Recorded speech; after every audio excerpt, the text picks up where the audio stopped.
আমার আল্লাহ ডাক দিবে, জিবরিল, হে জিবরিল, আমার বান্দাকে আযাব দেওয়া যাবে না। আল্লাহু আকবার। আমার বান্দাকে আযাব দেওয়া যাবে না রে।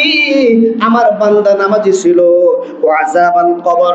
আমি আল্লাহ দুনিয়া থাকতে ঘোষণা দিছি, নামাজি ওয়ালা ব্যক্তিকে 2 নম্বরের পুরস্কার, তার কবরে আযাব নিষেধ।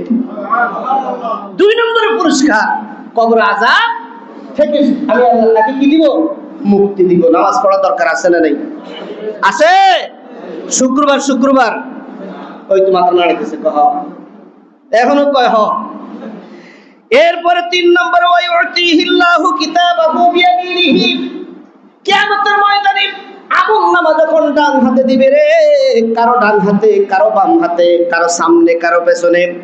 এবার বান্দা গুনাহের কারণে আমলনামা পেছন দিক থেকে বাম হাতে দেওয়ার জন্য প্রস্তুতি গ্রহণ করবে। আমার আল্লাহ ডাক দিয়ে বলে, জিবরাইল, আমার বান্দার আমলনামাটা কোন হাতে দিতেছে? কয় ফেরেশতারা বাম হাতে পিছন দিক থেকে এনে বাম হাতে দিবে। কয় তার কারণ কি? কয় হলো সে পাপী গুনাহগার।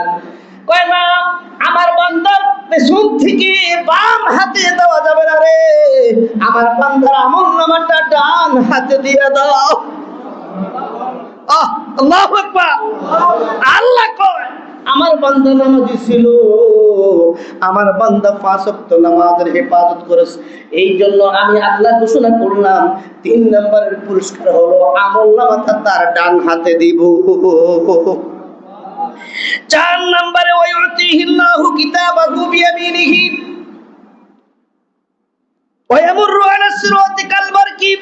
4 নম্বরের বিষয় হলো পুরসারাত পার।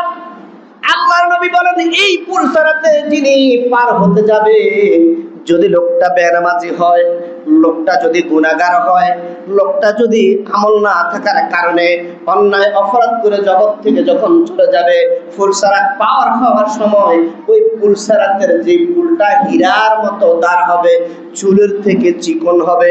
আল্লাহু আকবার। চুলের চেয়ে চিকন গতি,